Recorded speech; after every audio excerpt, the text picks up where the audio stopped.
Sidang hari ini tadi agendanya memasukkan surat kuasa dari tergugat 2. Tadi sudah diterima sah. Kami selaku kuasa tergugat 1 dan 2. Jadi dari ketua DPRD sama ketua DPD PKS menunjuk kantor kami sebagai kuasa hukum. Yang kedua agendanya penentuan jadwal sidang selama kurang lebih sampai bulan Agustus ya. Jadi sudah ditentukan jawaban, kemudian replik, duplik, kesimpulan sama pembuktian.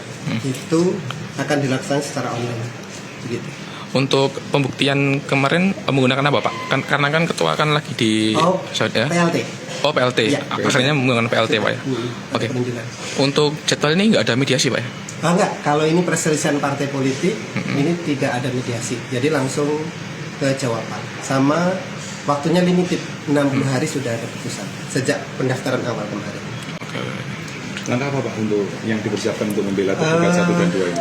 Jadi gini, jelas nanti di jawaban hari Jumat kami sampaikan, tapi pada intinya semua ini kembalinya ke Undang-Undang Partai Politik nomor 2, Undang-Undang nomor 2 tahun 2011, junto Undang-Undang nomor 2 tahun 2008 ya, yang itu pasal 32. Jelas di pasal 32 perselisihan partai politik itu dikembalikan ke internal partai. Pasal keduanya mengatur perselisihan partai itu diatur oleh mahkamah, yaitu dalam konteks ini adalah mahkamah partai. Itu ketentuan di undang-undang. Pertanyaannya, penggugat sudah mengajukan mahkamah partai atau belum? Nah, ini kita lihat nanti di pembuktian kami tunjukkan apakah mereka sudah mengajukan mahkamah partai. Karena ini perkaranya masuk perselisihan partai politik. Ini konteks undang-undang itu pasal 32 itu semestinya dia menempuh prosedur. Apa efeknya kita lihat nanti di jawaban ya. Kira-kira gitu. Untuk sementara kan penggugat ini kan mempermasalahkan prosedurnya tidak sesuai. Kalau dari tergugat sendiri, kami dari pihak DPRD prosedurnya sesuai mana ketentuan di ketentuan yang sudah ada, kami sesuai dengan prosedur itu. Ada permohonan, ada proses kami lanjutkan ya sesuai data yang masuk, karena memang ini mohon maaf teman-teman, ini kan mundur dari partai. Kan jelas dia mundur dari partai. Sudah prosedur semuanya lengkap ya, kami di pihak klien kami sudah memproses itu. Dikarenakan ini perkara perdata, terus proses yang dilakukan adalah dalam bentuk e-litigasi, jadi jawab-menjawabnya nanti kita sampaikan dalam ekot. Jadi dari pihak penggugat dan tergugat nanti jawab-menjawabnya dilaksanakan melalui ekot Mahkamah Agung. Jadi itu nanti untuk jawaban tergugat 1-2 akan dilakukan pada tanggal Jumat 7 Juli. Terus nanti replik dari kami penggugat itu di jawaban daripada tergugat itu pada tanggal 10 hari Senin.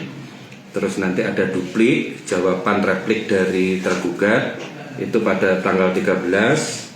Setelah itu dilanjut pada tanggal 24 pembuktian dari tergugat, pembuktian penggugat dan pembuktian dari tergugat.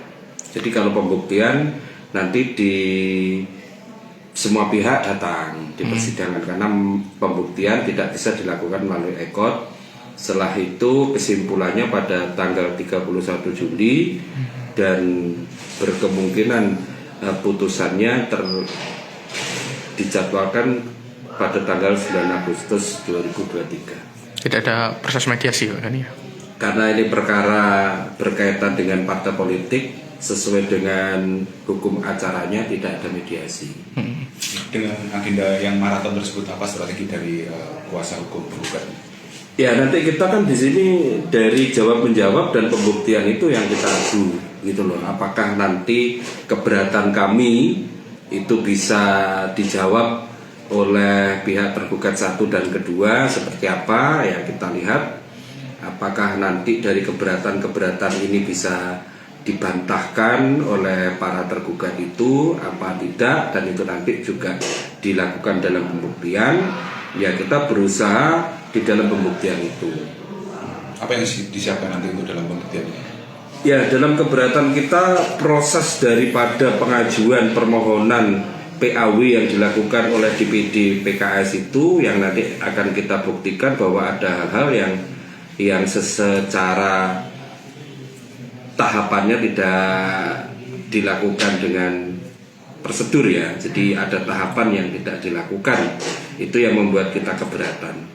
Karena kalau hal ini berlanjut dan kita tidak ada upaya keberatan, mungkin proses PAW itu dalam tanda kutip akan merugikan klien kami.